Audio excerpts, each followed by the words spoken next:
Yes good afternoon. నేను అశోక్. మనతో పాటు లైవ్లో జాయిన్ అవుతున్నారు బీజేపీ సీనియర్ నేత నిజామాబాద్ ఎంపీ ధర్మపురి అరవింద్ గారు. అరవింద్ గారు నమస్తే అండి. నమస్కారం. నమస్కారం, బాగున్నారా? Yes sir. అంటే రీసెంట్ యాక్టివిటీ యాక్చువల్లీ మొదట మేము మీతో ప్రధానంగా ప్రస్తావించాల్సిన అంశం తెలంగాణ బీజేపీ అధ్యక్ష పదవి గురించి. యాక్చువల్లీ మీరు క్యాపబుల్ అనుకున్నాం మేమందరం కూడా. చాలామంది మీరే ప్రెసిడెంట్ అవుతారని ఎక్స్పెక్ట్ కూడా చేశారు. రాకపోవటానికి కారణం ఏమనుకుంటున్నారు? అంటే మనమే క్యాపబుల్, నేను ఒక్కనే క్యాపబుల్ అనుకోవడం మీరు అనుకుంటుంటే మీకు నేను ధన్యవాదాలు చెప్తాను, కానీ నేను అట్లా అనుకోవట్లేదు. కెపాసిటీ ఉన్న వాళ్ళు చాలామంది ఉంటారు, సీనియారిటీ ఉంటుంది, డిఫరెంట్ ఆస్పెక్ట్స్ ఉంటాయి. సో ఆ రోజు నేను ఎనియో మీడియా ముందర నేను మాట్లాడింది జూన్ 30 రోజు, నేషనల్ పార్టీ ఎవరిని డిసైడ్ చేస్తే మేము వాళ్ళని స్ట్రెంథన్ చేసే పని, పార్టీని స్ట్రెంథన్ చేసే పని ఎట్లాగో చేస్తూనే ఉన్నాము, ఇక ముందు కూడా చేస్తాము అని చెప్పడం కూడా జరిగింది. అంటే బేసిక్గా తెలంగాణలో బీజేపీ అధికారంలో రావాలి అంటే మీలాంటి అగ్రెసివ్ పర్సన్ ఉంటేనే పార్టీని నడిపించడం కావచ్చు, మళ్ళీ ఆ దిశగా తీసుకెళ్ళడం కావచ్చు, మీలాంటి వారికి సాధ్యం అనేది చాలా మంది భావించిన. పార్టీలో ఉన్నాను, పార్టీని స్ట్రెంథన్ చేస్తాము, దానికి అధ్యక్ష పదవియే ఉండాల్సిన అవసరం ఏముందండి? అంటే నాయకుడు వేరు, కార్యకర్త వేరు కదా. మా దగ్గర అట్లేం ఉండదండి, మాది కాంగ్రెస్ పార్టీ కాదండి. రామచంద్రరావు గారు ప్రెసిడెంట్, కార్యకర్తనే నాయకుడు. రామచంద్రరావు గారు ప్రెసిడెంట్గా నియమించడం పట్ల ఏమన్నా డిసప్పాయింట్మెంట్ ఉందా మీకు? జీరో. లేదా అంటే అధ్యక్షుడిగా ఆయన ఎన్నికైన మరుసటి రోజు పెట్టిన మీటింగ్కి మీరు అటెండ్ కాకపోవటం, ఒక మెసేజ్ కూడా పాస్ చేయటం, వీటితో రకరకాల ప్రచారం జరిగింది. అంటే బండి అరవింద్ గారికి కొంత ఇబ్బందిగా ఉంది, అందువల్ల రాలేకపోయారు అని. ఇప్పుడు మీరు ప్రచారాలు చేస్తే మేమేం చేయాలి చెప్పండి? నేను చాలా మీటింగులు పోను, చాలా మీటింగులు పోతా. ఆయన అధ్యక్షుడు అయిన ఒకరోజు ముందు బ్రహ్మాండమైన మీటింగులు చేసినాము. అమిత్ షా గారు వచ్చారు, బ్రహ్మాండమైన రైతు సదస్సు చేసుకున్నాము. మా నాన్నగారు స్టాచ్యూ ఇనాగ్రేట్ చేసిండు, పసుపు బోర్డు ఇనాగ్రేట్ చేసిండు. ఇవాళ పొద్దున మీడియా మాట్లాడుతుంటూ నా దగ్గర నేను ముందే డిక్లేర్ చేస్తున్నాను జెడ్పీ చైర్మన్ మేము గెలుస్తున్నామని.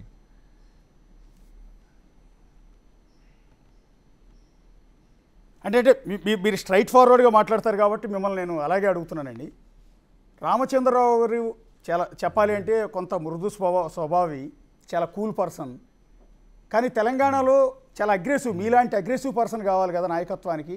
ఆయన ఆధ్వర్యంలో పార్టీ అధికారంలోకి వస్తుందని అట్లే లేదండి. ప్రభుత్వంలోకి రావాలి అంటే ఇప్పుడు ఢిల్లీ ఎన్నికల్లో నేను యాక్టివ్గా ఉన్నా. మొన్న మేము ప్రభుత్వము బ్రహ్మాండమైన మెజార్టీతో ప్రభుత్వం ఏర్పాటు చేసినాము. ఇక్కడ ఎవరు కూడా ఒక నాయకుడు, లోకల్ నాయకుడు ఫేస్ ఏం చూపించలేదు కదా. నరేంద్ర మోడీ భారతీయ జనతా పార్టీ పేరు మీదే కొట్లాడినాము. అందులో నేను 2 జంగ్పూర, ఆర్కేపురంలో ఇన్ఛార్జ్గా ఉన్నాను. అక్కడ సిసోడియాని ఒడగొట్టినాము ఒక దగ్గర, మనీష్ సిసోడియాని. సో దాని తర్వాత రేఖా గుప్తా గారు సీఎం అయినారు. సో దానికి దీనికి సంబంధం లేదు. మీరే అంటున్నారు ఆయన మృదు స్వభావి అని. అది one of the eligibility criteria ఉండొచ్చు. అంటే నేను అంటుంది మా స్వార్థం ఏంటంటే అండి, అంటే మీలాంటి వాళ్ళందరికీ మేము ఫ్యాన్స్. నిజం చెప్పాలి అంటే పర్టికులర్గా నేను వ్యక్తిగతంగా మీకు ఫ్యాన్ కాబట్టి ఆ ఇంట్రెస్ట్ కొద్దీ అంటున్నా. మీలాంటి వాళ్ళు పార్టీని నడిపించాలి.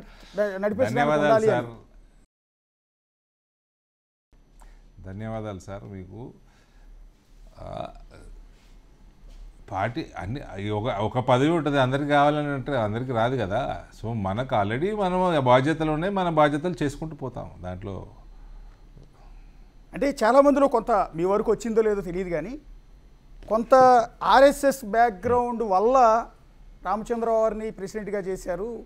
ధర్మపురి అరవింద్ గారికి ఆర్ఎస్ఎస్ బ్యాక్గ్రౌండ్ లేకపోవటం వల్ల ఆ పదవి దక్కలేదు అన్నది కొంత ప్రచారం. అది నేను ఫ్యాక్ట్ అని చెప్పట్లేదు. ఇప్పుడు ఆర్ఎస్ఎస్ బ్యాక్గ్రౌండ్ అంటే ఇప్పుడు నన్ను ఏబీవీపీలో చేర్చుకుంటారా? చేర్చుకోరు కదా. సరస్వతి శిశు మందిర్లో నాకు ఇప్పుడు సీట్ ఇస్తారా? ఇయ్యరు కదా. అయినా మేము 8-9 ఏళ్ళు అవుతుంది మేము పార్టీలో ఉన్నాం. మాకు ఆర్ఎస్ఎస్ బ్యాక్గ్రౌండ్ ఉందా లేదా అనే డిస్ప్యూట్ అవసరం లేదు. We're already, this is 9th year now in politics and BJP. I don't think so అది కారణం అని నేను అనుకో. Ideologically we're aligned. అంటే రీసెంట్గా జరిగిన ఇంకొక పరిణామం అండి, రాజాసింగ్ గారు పార్టీని వదిలిపెట్టి వెళ్ళిపోవటం. కొంత మీకు దాని మీద మాట్లాడటానికి ఇబ్బంది అని అనుకుంటున్నాను నేనైతే. 3 సార్లు ఎమ్మెల్యేగా గెలిచిన వ్యక్తి పార్టీ నుంచి బయటకు వెళ్ళిపోతుంటే కనీసం ఆపే ప్రయత్నం కూడా ఎవరూ చేయలేదు అని అంటూ ఉన్నారు. ఒకటి అలాంటి రాజాసింగ్ హిందుత్వాన్ని నరనరాన ఉన్న వ్యక్తి, గోషామాల నుంచి 3 సార్లు గెలిచిన వ్యక్తి పార్టీ నుంచి వెళ్ళిపోవటం వల్ల కొంత ఎఫెక్ట్ పడదా మీకు? చూడండి సార్, పార్టీ నుంచి ఎవరు వెళ్ళిపోయినా వెళ్ళిపోకుండా చూసుకోవాల్సిన బాధ్యత పార్టీదే, దాని డౌట్ లేదు. సరే, ఆయన రిజైన్ చేశారు, ఆయన ఏం మాట్లాడారు, ఆయన మాట్లాడాలా మాట్లాడకూడదా, మాట్లాడకుండా ఉండాల్సిందా అన్నది వేరే అంశం. కానీ ఆయన రిజైన్ చేసిండు, ఆయనను ఎవరు ఏం సస్పెండ్ చేయలేదు. ఆయన రిజైన్ చేసిండు, ఆయన మనస్తాపానికి చెంది ఉంటాడు, ఇంకేమైనా ఉంటుంది. రేపు ఆయన మెంబర్షిప్ తీసుకోవాలంటే అది తీసుకోవచ్చు. ఓ, అంటే మళ్ళీ అవసరమైతే పార్టీలోకి వచ్చినా తీసుకుంటారా, యాక్సెప్ట్ చేస్తారా అని? సార్, ఆయనను ఎవరు సస్పెండ్ చేయలేదండి, ఆయన రిజైన్ చేసిండ్రు. రేపు ఆయన కావాలి అని మళ్ళీ పార్టీ జాయిన్ అయ్యాలంటే మిస్డ్ కాల్ ఇస్తే పార్టీ మెంబర్షిప్ వస్తుంది, ఐడి వస్తుంది. ఆ తర్వాత యాక్సెప్ట్ చేస్తారా లేదా అనే తర్వాత సంగతి కదా. ఆయనను ఎవరు సస్పెండ్ చేయలేదు కదా, ఆయన రాజీనామా చేసిండు. అంటే నిన్న ఆయన ఒక స్టేట్మెంట్ ఇచ్చారండి, బీజేపీ అధిష్టానం అంటే బీజేపీ పార్టీ కనుక నన్ను ఎమ్మెల్యే పదవికి రాజీనామా చేయమంటే ఇమీడియట్గా రిజైన్ చేస్తాను అంటున్నాడు. అంటే చేయించే ఆలోచన ఉందా పోనీ పార్టీకి ఏమైనా? నేను అధిష్టానాన్ని కాదు.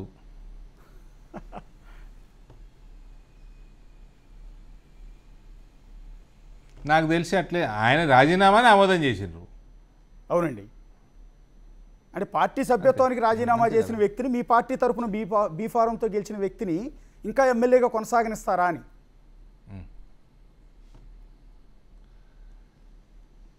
అది పార్టీ అధిష్టానం ఏం చేస్తలేదు కదా, మరి ఆయన రాజీనామాని యాక్సెప్ట్ చేసారు అంతే. కాదు సార్, నేను అంటుంది ఏంటంటే మీరు ఆ పార్టీలో కీలకమైన వ్యక్తి, 2 సార్లు ఎంపీగా గెలిచిన వ్యక్తి, సో మీకు కూడా కొంత రెస్పాన్సిబిలిటీ కూడా ఉంటుంది కదా, మీరు కూడా నిర్ణయాలు తీసుకోవడంలో మీ పాత్ర కూడా ఉంటుంది కదా. మీ వ్యక్తిగత అభిప్రాయం ఏంటి? రిజైన్ చేయించాలంటారా వద్దంటారా? అంటే మమ్మల్ని పాత్రలో వాళ్ళు అడిగితే చెప్తాము, పార్టీ అడిగితే చెప్తాం, అడగకపోతే ఎట్లా చెప్తామండి. ఓకే, నెక్స్ట్ రెండోది, మళ్ళీ బీజేపీలో ఒకప్పటి గ్రూపిజం అంతా కూడా మళ్ళీ పెరిగిపోతోంది అనేది మొన్న ఈటెల రాజేందర్ వ్యాఖ్యలను బట్టి తెలుస్తోంది. ఆయన కూడా కొంత డిసప్పాయింట్మెంట్లో ఉన్నాడు, పార్టీ అధ్యక్ష పదవి కోసం ఎక్స్పెక్ట్ చేశారు, రాలేదు. రీసెంట్గా పేరు డైరెక్ట్గా చెప్పకపోయినప్పటికీ కూడా ఆయన బండి సంజయ్ గారి మీద తీవ్రమైన అసంతృప్తి, చాలా తీవ్రమైన పదజాలం, ఘాటైన పదజాలాన్ని కూడా ఆయన మొన్న మాట్లాడిన మాటల్లో చూపించారు. ఎలా చూస్తారండి అది?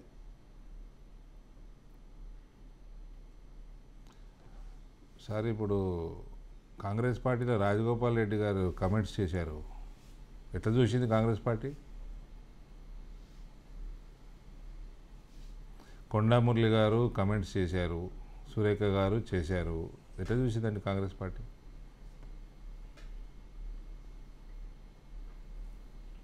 అంటే కాంగ్రెస్ పార్టీకి బీజేపీకి సీనియర్ జర్నలిస్టులు, మీరు అక్కడ వేరు తెలంగాణ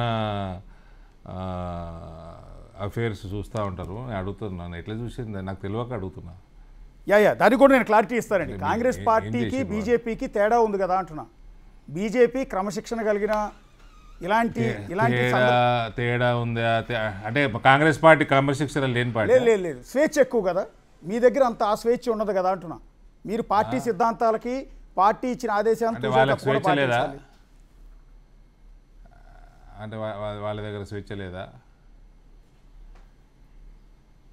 అంటే ఈ స్థాయిలో ఒకరి మీద ఒకరు, ఒక నేత మీద ఇంకొక నేత దుమ్మెత్తి పోసుకోవడం, విమర్శించడం అనేది మీ పార్టీ కల్చర్లో ఉండదు కదా అంటున్నా. అది కాంగ్రెస్ పార్టీలో రెగ్యులర్గా చూసేదే కదా. అంటే కాంగ్రెస్ కల్చర్లో ఉంటుందా? ఉంది కదండి, ఉంది. అది వాళ్ళు మొహమాటం లేకుండా చెప్పుకుంటారు, మా పార్టీలో స్వేచ్ఛ ఎక్కువ, మేము ఎవరైనా మాట్లాడుకుంటాం. అడుగుతున్నాను సార్, అడుగుతున్నాను. అడుగుతున్నాను. చూడండి, కవిత టీఆర్ఎస్లో ఆవిడ మాట్లాడుతున్నారు, ఆవిడ మీద వేరే నాయకులు మాట్లాడిస్తున్నాడు వాళ్ళన్న. ఇవన్నీ అన్ని పార్టీలలో ఏదో స్థాయిలో కొన్ని ఒపీనియన్ డిఫరెన్స్ ఉంటుంది, విభేదాలు ఉంటాయి.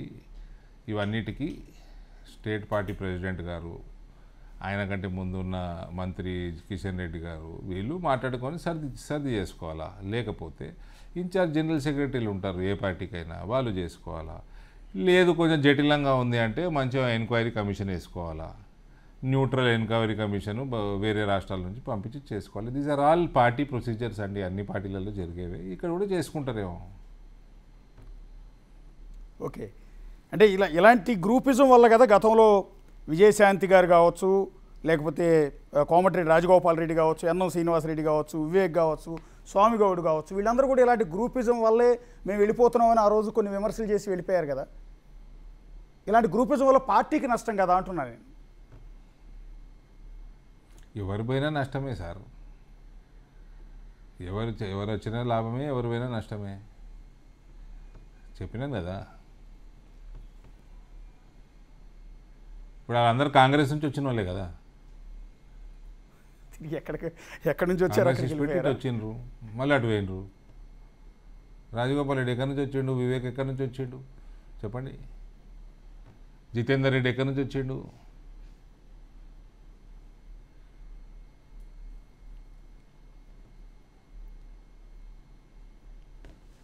ఎట్లా సార్ వచ్చే ఎన్నికల్లో బీజేపీని అధికారంలో తీసుకురావడానికి ఎలాంటి ప్రయత్నాలు చేస్తున్నారు? ఉందా ఆ నమ్మకం, ఆ గ్యారంటీ అనేది ఉందా? 100% ఉంది, ఎందుకు లేదండి. ఇప్పుడు తెలంగాణ రాష్ట్రం it is a fight between BJP and Congress. KCR అన్న బ్రాండు టైం అయిపోయింది, అవుట్డేట్ అయిపోయింది. ఆ బ్రాండ్కి విలువ ఏ కారణం వల్ల ఉండేనో ఆ కారణం కూడా పూర్తయిపోయింది. ఆయనకు వచ్చిన చెడ్డ పేరు ఆయన పిల్లల వల్ల వచ్చింది. ఆయన పిల్లలకు ఓటేయడు తెలంగాణలో. భారతీయ జనతా పార్టీ సరిగ్గా పనిచేసుకొని భారతీయ జనతా పార్టీ కన్సాలిడేట్ చేసుకొని మంచి రాజకీయం చేసుకుంటే అక్కడ హ్యాపీగా ప్రజలు కూడా భారతీయ జనతా పార్టీని కోరుకుంటున్నారు, పవర్లోకి రావచ్చు, లేదా కాంగ్రెస్ పార్టీకి అడ్వాంటేజ్ అవుతుంది. ఓకే ఓకే, కానీ అదే కవిత గారు రీసెంట్గా ఒక లెటర్ రాశారు కదా, అది పెద్ద వివాదం అయింది, మీ దృష్టికి వచ్చి ఉంటుంది. బీఆర్ఎస్ని బీజేపీలో విలీనం చేస్తారనే ప్రచారం జరుగుతుందంటూ. చెప్తేనే వచ్చింది, నేను చదవలేదు లెటర్. అది ఉంటుందండి ఆ పాసిబిలిటీ, బీఆర్ఎస్ని బీజేపీ. టీఆర్ఎస్కి ఎవరు ఓటేసేది లేదు. కేసీఆర్ శకం ముగిసింది, టీఆర్ఎస్కి ఓటేసేది లేదు. అదే ఓటేసేది లేదు కాబట్టి ఆ పార్టీ మనుగడ కష్టమైన నేపథ్యంలో బీజేపీలో విలీనం చేస్తారని కదా ప్రచారం.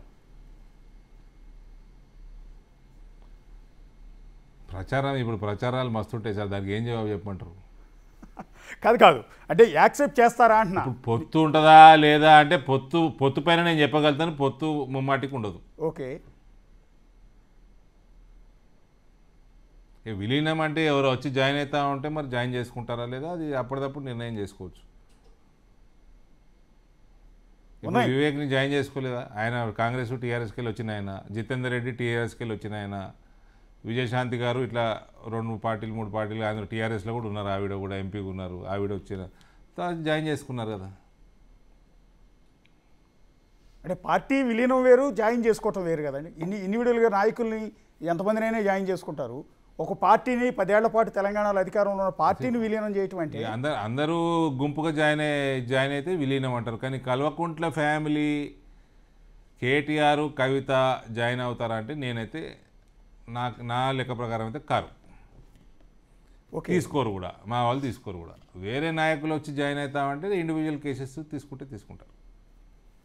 ఓకే, మా పోట్లాటనే వాళ్ళతోటి, వాళ్ళు చేసిన కరప్షన్ తోటి, వాళ్ళ అహంకారంతో, వాళ్ళతోటి మేము మా మీద అటాకులు చేసుకున్నాము, మేము పోట్లాడుకున్నాము.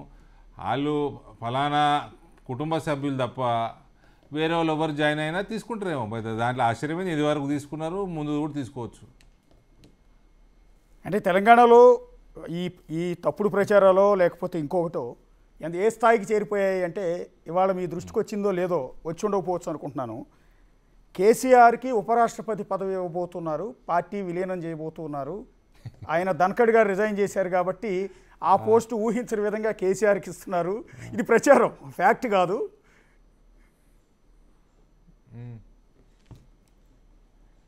వారం అవుతుంది వెళ్ళిపోతుంది కదా, వారం 10 రోజులు అవుతుంది వెళ్ళిపోతుంది.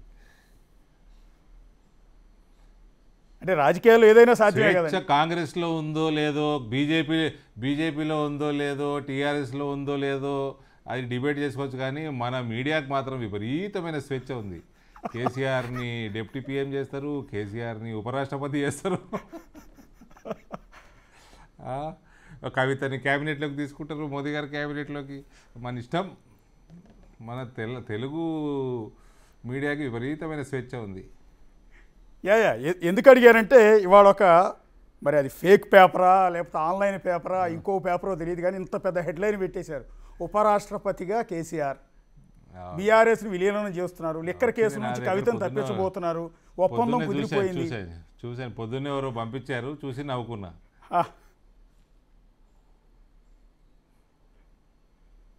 అంటే ఇవన్నీ చూసేటప్పటికి ఏంటంటే నిజంగా పాసిబిలిటీ ఉంటుందేమో, అందులోనూ కవిత లెటర్లో కూడా ఇదే అంశాన్ని ప్రస్తావించింది కాబట్టి ఏదైనా జరగచ్చు కదా అన్నది సహజంగా డిస్కషన్ వస్తుంది కదండి అందరిలో.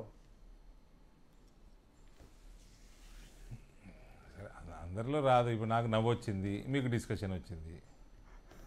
సో వారం 10 రోజులు అదే తేలిపోతుంది, చూద్దాం. Yes sir. నెక్స్ట్ ఇంకోటి, మీ ఫోన్ ట్యాపింగ్ వ్యవహారంలో మీరు కూడా విచారణకు అటెండ్ అవుతున్నట్టున్నారు కదా, నోటీసులు ఇచ్చినట్టున్నారు. నాకేం నోటీస్ రాలేదు సార్. నా సెక్రటరీకి వచ్చింది, వాళ్ళు అటెండ్ అయినారు. ఓకే. అంటే తెలంగాణలో అప్పట్లో బీజేపీ నేతలు చాలామంది ఫోన్లు ట్యాప్ చేశారు. నా ఫోన్లో ట్యాప్ అయినట్టు నాకు యాపిల్ సంస్థ మెసేజ్లు పంపించింది. ఓకే. చెప్తున్నాను కదండి, ఈ కుటుంబం, ఈ కేటీఆర్, ఈ కవిత, వీళ్ళు తప్ప వీళ్ళకి ఒక్కడు ఓటేసేదే లేదు. వీళ్ళ నాయకత్వాన్ని వాళ్ళ ఎమ్మెల్యేలు కూడా యాక్సెప్ట్ చేసేది లేదు ఫ్యూచర్లో. ఆ కేసీఆర్ యాక్టివ్ ఉన్న రోజులు ఎంతో అంతో మర్యాద మంచి ఉంటుంది, దాని తర్వాత ఎవడు కాను వీళ్ళని. వీళ్ళ ఆరోగెన్సు, వీళ్ళకి పొగురుబోత్తనము, వీళ్ళకి కళ్ళు నెత్తికెక్కి చేసిన వ్యవహారాలన్నీ ఎవరు మర్చిపోరు. మేము మరవనీయం కూడా తెలంగాణ రాష్ట్రాన్ని. యాక్చువల్లీ మీరే వాళ్ళకంటే కూడా మీరు చాలా అగ్రెసివ్ కదా. అలాంటి మీ ఇంటి మీద కూడా అటాక్స్ చేశారు కదా. మీరు నిజామాబాద్ వెళ్ళినప్పుడు మీ కారు మీద అటాక్ చేశారు, తర్వాత మీ ఇంటి మీద అటాక్ చేశారు. మహిళ అయిపోయింది. అరవింద్ గారు, ఒకటి మీరు సూటిగా ఆన్సర్ చెప్తారు అనుకుంటున్నాను దీనికి కూడా. సో ఏపీలో కూటమి పాలన నడుస్తోంది. బీజేపీ, టీడీపీ, జనసేన ఆధ్వర్యంలో ఏకంగా 164 సీట్లతో ఒక రికార్డు విజయాన్ని సాధించారు. సో వచ్చే ఎన్నికల్లో తెలంగాణలో కూడా అదే పాలసీని ఇంప్లిమెంట్ చేస్తారు, అదే టీడీపీ జనసేనతో కలిసి తెలంగాణ ఎన్నికల్లో వెళ్ళే అవకాశం ఉంటుంది అని కొంత చర్చ జరుగుతోంది. నిజంగా ఉందా ఆలోచన ఏమన్నా? సార్, అధిష్టానానికి ఏం ఆలోచన ఉందో నాకు పర్సనల్గా తెలియాలన్నది ఏం గ్యారంటీ లేదు, దాని పక్కా తెలుస్తుందని. కానీ భారతీయ జనతా పార్టీ ప్రభుత్వంలోకి తెలంగాణలో తీసుకురావడం అంటే పెద్ద సమస్య ఏం కాదు భారతీయ జనతా పార్టీకి. ఈశాన్య రాష్ట్రాలలో మనుగడ లేని సమయంలో అన్ని ఈశాన్య రాష్ట్రాలు బీజేపీ ఎన్డీఏ ఖాతాలో ఉన్నాయి. So what they will do, correct టైంలో ఆ సమయంలో ఏం నిర్ణయం తీసుకుంటారో దాన్ని బట్టి ఉంటుంది. అంటే తెలుగుదేశం పార్టీ తెలంగాణ టీడీపీ అన్నది ఫామ్ అయిందా? తెలంగాణ టీడీపీ అన్నది ఫామ్ అయిందా? యాక్టివిటీ ఉందా? వాళ్ళ ప్రెసిడెంట్ ఎవరు, వాళ్ళ ఆఫీస్ బేరర్లు ఎవరు, వాళ్ళ రేపు ఎలక్షన్లో నిలబడతాము అంటే వాళ్ళ క్యాండిడేట్లు ఎవరు, జనసేన తెలంగాణ జనసేన ఫామ్ అయిందా, వాళ్ళ ఆఫీస్ బేరర్స్ ఏంటి, వాళ్ళ లీడర్లు ఎవరు, ఇవన్నీ ఏం లేవు కదండి. సో ఇవన్నీ అజంప్షన్ చేసుకుంటూ క్వశ్చన్స్ ఇవన్నీ. ఎందుకంటే ఊరికి నాకు తెలిసిన సమాచారం చెప్తున్నాను. తెలంగాణ టీడీపీ ఇప్పటికే ఉంది కదా. తెలంగాణ టీడీపీ అధ్యక్షుడు మొన్నటిదాకా ఆయన జ్ఞానేశ్వర్ గారు చేశారు, ఇప్పుడు బక్కయ్య ఉన్నారు, బక్కయ్య గారు సంథింగ్ ఆయన ఉన్నారు. అండ్ జనసేనకి మొదటి నుంచి ఉన్నాడు శంకర్ గౌడ్ గారు అధ్యక్షుడిగా ఉన్నారు సార్. ఆ టైంలో ఎలక్షన్ సమయానికి వచ్చే సమయానికి వాళ్ళ యాక్టివిటీ ఎంత ఉంది, వాళ్ళ ప్రజలలో వాళ్ళు ఎంత డీప్గా ఉన్నారు, ఇవన్నీ కూడా అవగాహన చేసుకుంటారు కదా. పార్టీలు అన్నప్పుడు సర్వేలు ఉంటాయి, రీసెర్చ్లు ఉంటాయి. వాళ్ళు they are our partners. Pawan Kalyan is a popular leader. He was a popular actor. Today is a popular leader. He is an important leader in Telugu states, both the states. He is a popular figure. There is no doubt. But ఎలక్షన్లు పొత్తుంటాయా లేదా అన్నది ఆ రోజు సర్వేలు వ్యవహారము scientific అప్రోచ్లో నిర్ణయాలు తీసుకుంటారు. నేను మీ వ్యక్తిగత అభిప్రాయం అడుగుతున్నానండి. దట్ ఈస్ ఆంధ్రాలో జరుగుతున్నది తెలంగాణలో జరుగుతుంది అన్నదానికి ఏమి పక్కా జరుగుతుందని ఏమి లేదు. అట్లా ఇక్కడ పరిస్థితులను బట్టి ఇక్కడ నిర్ణయాలు ఉంటాయి. అంటే చంద్రబాబు నాయుడు గతంలో కాంగ్రెస్తో పొత్తు పెట్టుకుని 2018 ఎన్నికల్లో తెలంగాణలో ప్రచారం చేసినప్పుడు కేసీఆర్ అదే అంశాన్ని జనాల్లోకి తీసుకెళ్లారు. అదిగో మళ్ళీ ఆంధ్ర వాళ్ళు వచ్చేస్తున్నారు, అదే చంద్రబాబు వచ్చేస్తున్నాడు, మళ్ళీ రాష్ట్రం వాళ్ళ చేతుల్లోకి వెళ్ళిపోతుందని దాన్ని చూపించి అధికారంలోకి వచ్చారు కదా. సో ఇప్పుడు మళ్ళీ అదే చంద్రబాబు ఒకవేళ బీజేపీతో కలిసి చూపించి అధికారంలోకి వచ్చారు కాదు సార్. వాళ్ళందరూ ఓట్లేస్తేనే ఇలా 52, 53 సీట్లు వచ్చినాయి జిహెచ్ఎంసీలో. వాళ్ళందరూ ఓట్లేస్తేనే వచ్చినాయి. ఈసారి వేస్తారా ఓటు? మరి చూద్దాం. అంటే ఆంధ్ర సిట్లర్స్ ఓట్లు బీఆర్ఎస్కి పడే అవకాశం లేదంటారా ఈసారి? బీజేపీ వైపు గ్యారంటీ వచ్చే నాకైతే అనిపిస్తలేదండి. అంటే ఏ ఈక్వేషన్ సార్? అంటే ఆంధ్ర సిట్లర్లు ఇటువైపు బీజేపీ వైపు ఉన్నారు. అయితే నాకు మిత్రులు ఉంటారు, నాకు తెలిసిన వాళ్ళు ఉంటారు, మేము మాట్లాడుకుంటూ ఉంటాం. నాకైతే అనిపిస్తలేదు. ఓకే, ఇప్పుడు మీరు కూడా మాట్లాడుతూ మీరు కూడా మీ ప్రశ్నల్లో టీఆర్ఎస్ పార్టీ ఇర్రిలవెంట్ అయిపోతుంది అన్నది మీరు అన్నారు. అంతే, వాళ్ళు కూడా అనుకుంటారు మీలాగే. అక్కడ ఆంధ్రాతో సంబంధం ఉన్న వాళ్ళు ఇక్కడ హైదరాబాద్లో ఓటర్స్ అందరూ కూడా అదే అనుకుంటున్నారేమో. ఓకే, అంటే ప్రస్తుతం ఫోన్ ట్యాపింగ్ ఇష్యూ కావచ్చు, కాళేశ్వరం మీద విచారణ కావచ్చు, ఇవన్నీ మీరు అనుకుంటున్నట్టుగా అంటే ఎక్స్పెక్టేషన్కి తగ్గట్టు కరెక్ట్గానే జరుగుతుందండి దర్యాప్తు? సార్ అంటే నాకు సరిగ్గా వినబడలేదు. కాళేశ్వరం విచారణ అంటే కాళేశ్వరం విచారణ కానీ ఫోన్ ట్యాపింగ్ కానీ రేవంత్ చేయాల్సిన జెన్యూనిటీతో చేస్తలేడని నా ఉద్దేశం. ఓకే, అది ఎందుకు చేస్తలేడు, దాని వెనకాల ఉన్న లావాదేవీలు ఏంది అన్నది అది విచారణ చేయాలా, ఆలోచన చేసుకోవాలా. Time will tell. ఓకే, అంటే మీరైతే ఆ విచారణ జరుగుతున్న తీరు మీద పెద్ద సాటిస్ఫాక్షన్ లేదు. ఇప్పుడు సార్ 2018 అంటే 4 సంవత్సరాలు అయింది అప్పటికి తెలంగాణ వచ్చి. కేవలం ఇలా 11, 12 సంవత్సరాలు అయిపోయింది. ఇలా ఆంధ్ర వాళ్ళు వస్తున్నారు, బూచి చూపిస్తాము, ఒరిస్సా వాళ్ళు వస్తున్నారు, కర్ణాటకలో వస్తున్నారు, మహారాష్ట్ర వాళ్ళు వస్తున్నారు, బీహార్ వాళ్ళు వస్తున్నారు, యూపీ వాళ్ళు వస్తున్నారు. ఇవన్నీ అట్లనే ఆంధ్ర వాళ్ళు కూడా అయిపోయింది. ఇప్పుడు ఆంధ్ర అనగానే ఏదో బూచిలాగా ఏం లేదు sir. This is a metropolitan city Hyderabad. Bihar వాళ్ళు లేరా తెలంగాణలో? మన నిజామాబాద్లో బీహార్ నుంచి వచ్చి లేబర్ చాలామంది పనిచేసుకుంటారు మా రైస్ మిల్లల్లో. యూపీ నుంచి వస్తారు, నాది మహారాష్ట్ర బార్డర్, అక్కడ వాళ్ళు ఉంటారు. సో ఈ బూచి ఎన్ని రోజులు చూపిస్తారండి? ఇంక అయిపోయింది, ఆ స్టేజ్ దాటిపోయింది. అందుకని నేను కేసీఆర్ది శకం ముగిసింది అన్న. ఆ పిల్లలకంటే ఓట్లు వేయరండి, ఓవర్ ఓటు వేయరు పిల్లలకి. తెలంగాణ ప్రజలు ఆయన పిల్లల్ని ద్వేషిస్తారు. అంటే కానీ వాళ్ళు కేటీఆర్ కావచ్చు, కవిత కావచ్చు, ఇప్పటికీ కూడా అదే జై తెలంగాణ నినాదం, లేకపోతే ఆంధ్ర మీద వ్యతిరేకత ఇదే చూపించే ప్రయత్నం చేస్తున్నారు కదా. రీసెంట్గా 2 జరిగిన ఇన్సిడెంట్లు, ఒకటి ఏదైతే మహా టీవీ ఆఫీస్ మీద అటాక్ చేయటం కావచ్చు, లేకపోతే తీన్మార్ మల్లన్న ఆఫీస్ మీద అటాక్ చేయించడం కావచ్చు. అన్నేమో మహా టీవీ ఆఫీస్ మీద అటాక్ చేయించారు, చెల్లెలేమో తీన్మార్ మల్లన్న ఆఫీస్ మీద అటాక్ చేయించింది. అదేమంటే మహా టీవీ ఆఫీస్ మీద అటాక్ చేసినప్పుడు వాళ్ళు అన్నమాట, ఇది ఆంధ్ర ఛానల్, ఆంధ్ర వాళ్ళు పెత్తనం చేస్తే ఆర్మూర్లో వాళ్ళ అన్న చేసాడు, నా ఇంటి మీద హైదరాబాద్లో చెల్లి చేసింది. వీళ్ళ అటాకులు చేసుడు వీళ్ళు అలవాటే. అందుకనే ఒలుపోగరు ఎక్కువ అండి, అందుకే ప్రజలు ఓట్లేరు వీళ్ళకి అంటున్నా. ఓకే, ఇంకొకసారి 1 ఏడాదిన్నర కాంగ్రెస్ పార్టీ అధికారంలోకి వచ్చి ఈ పరిపాలన మీద, రేవంత్ రెడ్డి పరిపాలన మీద, రేవంత్ రెడ్డి సీఎంగా మీరు ఎన్ని మార్కులు ఇస్తారు? ఎలా ఉందని అడిగితే ఏం చెప్తారు? సార్ ఇప్పటివరకు అయితే ప్రజలలో బాగా అసంతృప్తి ఉంది. ఓకే, వాగ్దానాలు అనేకం, నిలబెట్టుకుంది ఏమీ లేదు.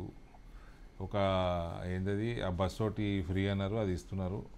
ఈ మధ్య రైతులకి బోనస్ ఏదో ప్రకటించినప్పుడు ఈ మధ్య మొదలైనట్టుంది. ఈ రెండు తప్ప చాలా ఇతర వాగ్దానాలు ఉన్నాయి. పెన్షన్లు ఉన్నాయి, మన గృహలక్ష్మి ఉంది, మళ్ళీ మహాలక్ష్మి పథకం ఉంది, మళ్ళీ రైతులకి రుణమాఫీ సరిగ్గా కాలేదు, ఎన్ఆర్ఐల మీద వాగ్దానాలు ఉన్నాయి. అనేక సెగ్మెంట్స్లో వాళ్ళు చేసుకున్న వాగ్దానాలు ఏది కూడా బీసీ స్కాలర్షిప్లు, ఎస్సీ స్కాలర్షిప్లు, విదేశీ చదువులు అన్నారు. ఒక్కొక్క జాగాకు పోయి వరంగల్ పోయో తీర్మానము, నిజామాబాద్ వచ్చే తీర్మానము, కరీంనగర్ పోయో తీర్మానము, ఇట్లా మస్తు తీర్మానాలు చేశారు. ఏది కూడా ఇంప్లిమెంట్ కాలేదు. అడ్మినిస్ట్రేటివ్గా ఇంపాక్ట్ లేదు. ఆయనకు ఫైనాన్షియల్ స్ట్రెస్ ఉందా, మరి ఏముందా, ఆయనని బహిరంగ కూడా మాట్లాడుతున్నాడు. సో ఇప్పటి వరకు అయితే కాంగ్రెస్ పార్టీ పరిపాలన ఏడాదిన్నరలో ప్రజలు హర్షించే విషయం ఏమీ లేదు. వచ్చే ఎన్నికల్లో బీజేపీ గారికి అధికారంలోకి వస్తే బీసీ ముఖ్యమంత్రి అభ్యర్థిగా ధర్మపురి అరవింద్ గారి పేరే మొదట వినిపిస్తోంది అని మేము మాట్లాడుతున్నప్పుడు చాలామందితో. మా ముఖ్యమంత్రి పదవి ఎవరికి, ఏ కులము, నేను పర్సనల్గా మాట్లాడితే భారతీయ జనతా పార్టీలో కుల రాజకీయాలు ఉండకూడదు. చేసేది ఏం చేస్తారో చేసుకుంటారు. బీసీ ముఖ్యమంత్రి లేరా అండి? శివరాజ్ సింగ్ చౌహాన్ మొన్నటిదాకా 20 ఏళ్ళు ముఖ్యమంత్రిగా ఉన్నాడు. మళ్ళీ బీసీ ముఖ్యమంత్రి ఉన్నాడు. అక్కడ చాలా రాష్ట్రాలలో బీసీ ముఖ్యమంత్రులు ఉన్నారు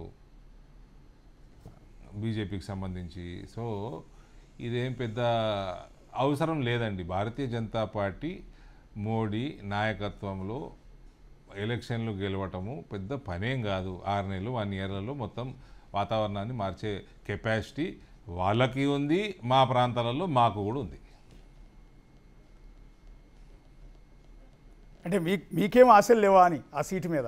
అంటే మిమ్మల్ని నమ్ముకున్న వాళ్ళు, మిమ్మల్ని అభిమానించే వాళ్ళందరూ మీరు ముఖ్యమంత్రి స్థానంలో ఉంటే బాగుంటుంది, లేదా పార్టీ ప్రెసిడెంట్ స్థానంలో ఉంటే బాగుంటుంది అని ఎక్స్పెక్ట్ చేస్తున్నారు. ఎందుకు పదే పదే అదే మాట ఎందుకు అంటున్నారంటే మీ నాయకత్వం మీద ఉన్న కాన్ఫిడెన్స్ అది. అందరికీ నా మీద అభిమానించే వాళ్ళందరూ ధన్యవాదాలు తెలియజేస్తా. ఓకే, థ్యాంక్ యూ అరవింద్ గారు. సో బిజీ టైంలో కూడా మాకు ఇంత టైం ఇచ్చారు. చాలా వాల్యుబుల్ ఇష్యూస్ అన్నిటి మీద కూడా మాట్లాడారు. అది ధర్మపురి అరవింద్ గారితో బిగ్ ఇంటర్వ్యూ. చూస్తూనే ఉండండి బిగ్ టీ.